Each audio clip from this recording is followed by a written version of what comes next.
It's great to be here. Good morning, everybody. I hope you're finding this as worthwhile as I am. I'm pleased to be here, and it's a real privilege to be up here this morning and to be moderating these two sessions. First, and especially it's a privilege to be introducing you to a woman who's a true Canadian publishing and media icon. Those of you who are from Canada will know her very well. Those of you who aren't from Canada are in for some great lessons and some great surprises. And I don't use the word icon lightly. Lynda Reeves Canadianized a category, and that is no small feat. And then having Canadianized it, she re-exported it. As the founder, president, and publisher of House and Home Media Canada, Lynda was working across multiple platforms long before the term multi-platform publishing became such a common one. In the process, her flagship brand, Canadian House and Home, enjoys the highest Canadian newsstand sales of any design decorating magazine in this country. Please join me in welcoming Lynda Reeves.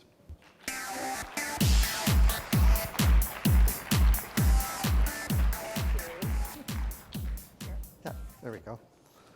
Thank you. Hello. Any questions? Okay. Okay, why don't we do this? Lynda's prepared a video, and why don't we start with the video? It's important to find your tribe, understand your tribe, and really deliver for that tribe. I think I've been reading House and Home since its very inception. I've been reading it since I became a grown-up. When we were, how old? We're probably 7, 8 years old at school. What's this 8-year-old kid doing reading House and Home? I love to see the pictures, I look at the ads, I read the articles. I'm sure I have every issue of House and Home. It's a great magazine. It's home porn. You want to see it.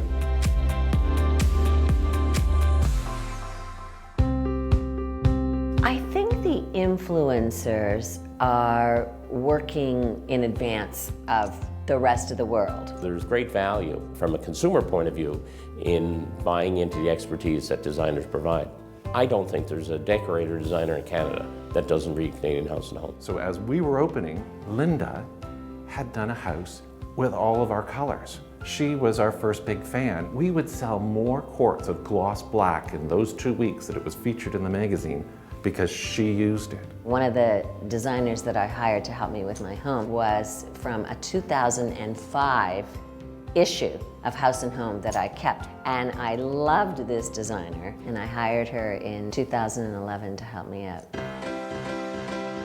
There's still such a beautiful emotional space for print. It's so warm, it's such a wonderful place for inspiration and for beauty. One of the things that I really get excited about and makes my heart pound is when I get out of one of my regular flights to LaGuardia and I pass that newsstand, and the magazine I spot right away is House and Home. You're such an advocate for IKEA just in terms of your editorials, so it's such a natural fit for us to just enhance all of the IKEA story that's woven within your pages. We love the big impact pieces in House and Home. My favorite is the cover of the Trends issue. My favorite. Canadian House and Home is a quality magazine, and it's good to be associated with another quality company. We always deal with people, not with companies. And the people at Canadian House and Home have been wonderful for us over the years. Suzanne came in and talked about the little tricks of the trade. She talked to the designers as to what you have to do to really get to the forefront to be noticed, and it was fabulous. Everyone loved it. We have worked with House and Home to create a speaker program that's dynamic and that also brings their favorite House and Home stars to life at the show. And it's not just getting to know the designers that you've brought on stage, but actually getting to know your editors as well. It's an amazing crowd, no fail, every year. And don't forget, it's always standing room only. We had an event recently that was in our stores where we worked with House and Home. Lynda came into LT, so she got to walk around. You got to see her selecting whether it was different rugs or chairs and a bed that she put in, and she created her own style, her own vignette. We love having events, for educating designers or customers, but it's also about getting them inside, teaching them something, and then hopefully, the big event allows the customers to stay, shop, and we're sort of ready after the event. 70% of all purchase decisions start online now.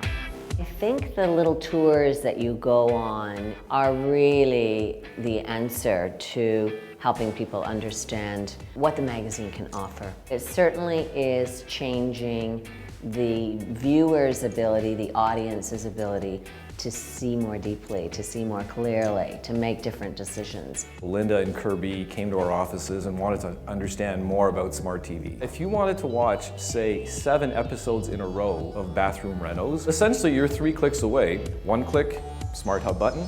2nd click, the House and Home application.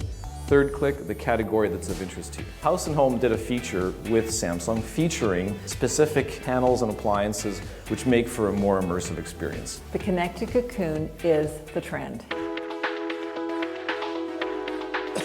If you advertise enough and they see you enough, it's like, okay, I recognize that this is the Nexus brand, this is what I'm used to, this is what I expect to get from it. The magazine, we had 2 custom advertorials, so it was how to achieve timeless beauty for your home and then also for your hair. And then so from the magazine, it drove online. There was a video that Suzanne Dimon was in, and then readers were also able to enter a contest. We leveraged House and Home's social presence, and then on the tablet, there was timeless beauty galleries. And then lastly, we were able to include a mini serum in a poly bag with magazines that go out to subscribers. We received actually some great feedback from our consumer response line on that. House and Home, I like what you do. You're so inspirational. We love you guys and we get along with you guys, but it's also about how easy things are. You're a trusted resource for trends, for how to follow the rules, but also how to break the rules. You're really able to show change. When we're featured in the magazine, they come into our stores. You're the ultimate voice in decor.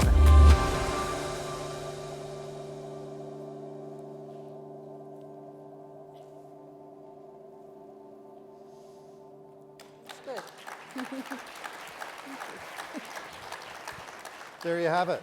There you have it. It's a great video, and it's a great video that only begins to tell an even better story. Lynda, you started off with magazines. Do you find them today to still be the best jumping off point into a multi-platform world? Yes, I do. And Why I is think that? because they're in the physical world, they're real. You can't hide from them.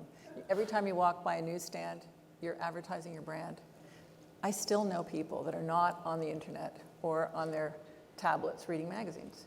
And it's no secret that retailers like Restoration Hardware that have physical stores and have fabulous websites also produce phone books every year, which they deliver free to their customers. I get a stack like this.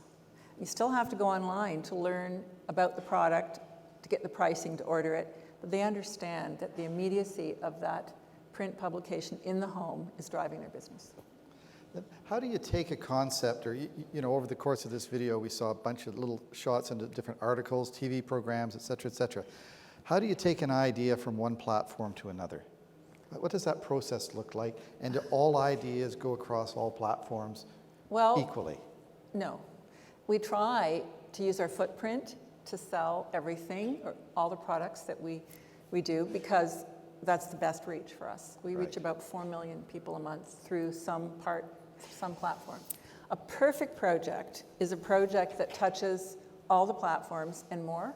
And I'd like to give you an example of a perfect project. Sure. So for us, for 6 years in a row, we built a house every year from the ground up.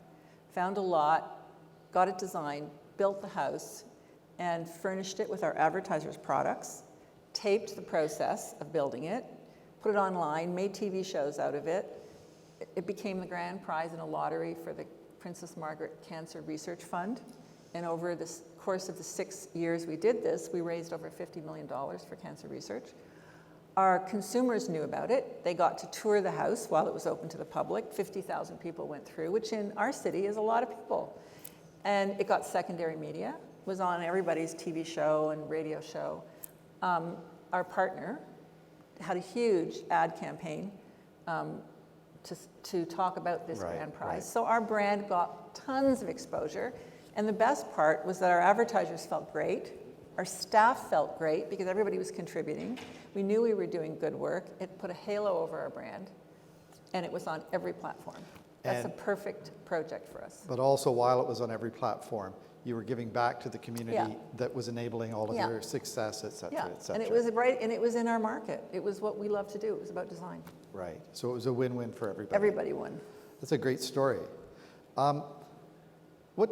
You've clearly built a very big business over the last 19 years. You've probably already got your 30 years. Excuse me, 86 to 2000, and who can count? Who I can can't. count? I can't. I'm not a finance guy. It doesn't matter. But so over these years, you've learned a great deal. What's the most important rule that you bring to your? I'm going to ask you two questions. One, what's your most significant learning? Okay. And then, how did that get turned into your most important rule for running the business? Your products first. Absolutely, without question, your products first. How you market it is second. For me, I think somebody has to be the keeper of your brands. We have more than one brand, but somebody has to be that person who is thinking about all the different parts of your company and wears the hat for everyone and not for one. Right. And I also think that if you ever find yourself avoiding your products for any reason, not looking at your website, not reading your magazines, not watching your TV shows, you know you have a problem because you're avoiding them because they're going to give you grief and cause you angst, and you're going to be upset about something. And all through my career, at every point, if I ever found myself avoiding my own products, I knew I had a problem. Right. Get back to the source, always. So the source is your editorial content. Well, it can be on video, it can be television, it could be in print, whatever it is, I have to be my own consumer. And if something's bothering me about it, it's bothering your market. Right. So how do you keep your editorial pure in this day and age when there's a great deal of pressure on everybody in this room? Oh, yeah. Well, I mean, you have to say no a lot. And you have to have very close relationships with your advertisers so they trust you. And when you tell them that burying their message in a bogus story is going to hurt them and you, they believe you.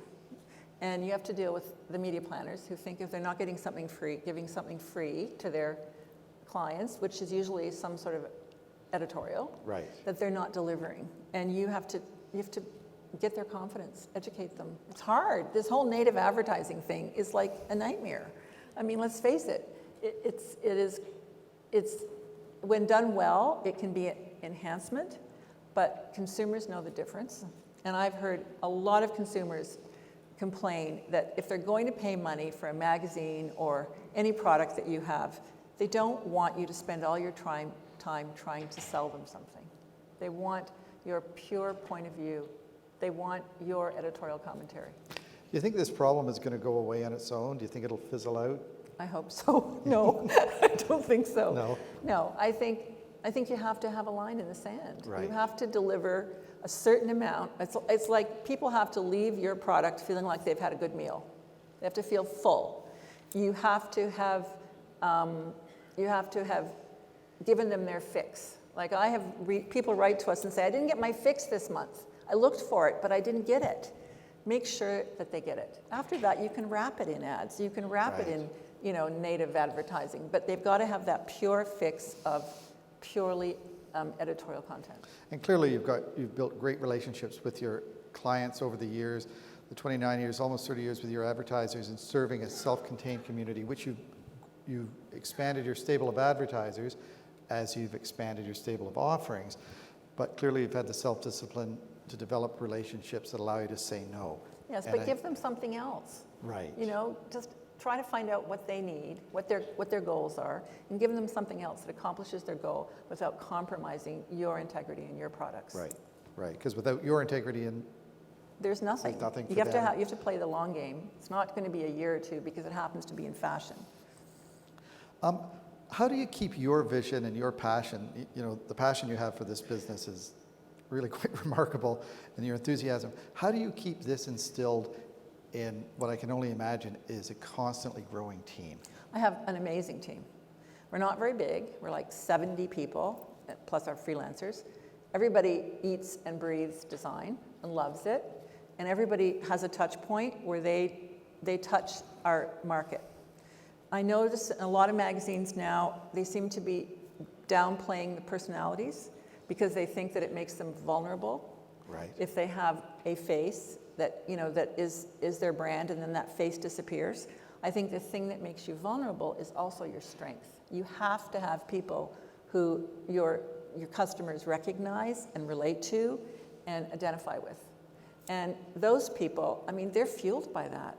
They feel pretty happy when they have their face on the page and they've got a voice, and it's all part of keeping everyone excited and building connections with readers. Are internal silos an issue in your organization? No, because everybody's online. I have a column. Everybody has something that they do, whether they're in videos, whether they're actually designing, out there designing, Right. doing makeovers. Everyone is part of the creative process. What's the worst mistake you've ever made? Because you must have made at least one. I made so many. What's the worst mistake you've ever made? The worst mistake? Okay, so we got into merchandising very early. Yeah. We had our brands across all HBC platforms in Canada, all the stores, Zellers, Target, Hudson's Bay. We did it too early. It was before big retailers knew how to develop exclusive house brands. We put so much energy and time into it. I guess you could say it was profitable, but it was marginally profitable. And then the recession came and we pulled our line from the shelves. And you'll notice a lot of department stores have much fewer proprietary brands now because they'll tell you they pay, they don't really pay. I think we put too much energy into that. Would you go back to it? Yes, but in a smaller way and online, and we are doing it. Okay. But in a smaller way. It was too big. We had thousands of SKUs. I spent half my time in India and China, and you know, it was too much. So you take your lessons and bring them back to a measured approach. Yeah. It's good thinking. Okay, so that was your biggest mistake. What was the best piece of luck you've ever had? Just sheer timing. luck. Demographics and timing are everything. The best piece of luck I had was being in the marketplace at a time when Canadians didn't have a magazine that sourced anything. And they read American magazines and then they'd just feel frustrated. And I carried a magazine around in my purse for a year. And it had a lamp in it that I wanted. And every time I went into a store, I asked if they had that lamp. They didn't. That was a moment in time for me to get into the market and solve that problem. But so for 30 years, you've operated and lived in the shadow of a far larger category south of the border. Yes. What's that like? Is it intimidating? Is it unnerving? First of all, being in a small market next to a giant market is fantastic because it's your incubator. It's where you can be creative and you can tinker away and work on your brand, and when you're ready, you can launch into that bigger market. And there have been some great Canadian success stories like Vice. Vice is an amazing success story. I don't think it would have happened if it started in the US, but it happened here quietly, and then it kind of got discovered. So for us, launching in the US was great. And now we've got a good business in the US. How important is scale to your business? Not as important as it is to the big publishers. Right. My model is much smaller. Right. And if everyone who works for me has a great lifestyle and our business is profitable, nicely profitable, we're happy. Is that one of the reasons you never sold to a larger publishing house over the years? I'm having too much fun. I mean, of course I've had opportunities, but you know, then I figured, what was I going to do when I got up in the morning? I love what I do. The time will come, but maybe I missed the market. We all know that, the market. But I chose to stay with it because I love it. It's a passion. But, you know, as I said, I'm not very good with numbers, but we're pretty successful. My sense is the last time someone approached you with an offer, you didn't have a reach of 4 million a month. No, the whole digital thing is fantastic. The borders are gone. We're reaching people all over the world. I mean, our show airs, when we had a network show, it aired in 27 countries. Now we have an online show and a Samsung Smart Screen app show, and we're just measuring how many countries we're in. And when did you first get into television? I think this is interesting, because we all think about being on TV as being a relatively recent place to take your magazine brand. Mine is 20 years ago, maybe 25 years ago. There was no national home show. I mean, I was a guest on a local show called The Deanie Show. CTV, which was one of our national networks, still is, asked me if I wanted to host a daily home show. Can you believe it? I said, sure. it's great when you're green and you're naive. You don't know anything. Just So say you just yes say to yes to anything, right? everything. And so we ended up with a daily show that aired for 10 years on 4 or 5 different networks. We moved around in 27 countries. It was fantastic. It took over my life, but it built our brand. That's a really important thing. If you have great content, use it to leverage your brand. Find somebody who needs your content. And that's how we did it. What's your competitive landscape like? Who are your biggest competitors? And go ahead, name names. Okay, if you don't want to so name our names, biggest no. competitors are U.S. home magazines Yep. and European home magazines. I mean, of course, the internet is cannibalizing everyone. It's all this free information. But after a while, if you spend a lot of time on the websites that offer your kind of content free, after a while you see the pattern. Yep. And you know what? It gets pretty boring. There's no analysis. And half the stuff that goes up there is meaningless. And you start to understand the value of what we do. And that goes back to the value of the editorial content, right? Our point of view, our vision, our attitude, our analysis, yeah.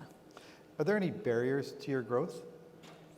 I think that, well, one of my really big advertisers said to me, you know what, Lynda, recently, it's time you let the Porsche out of the garage. And I'm like, what does that mean?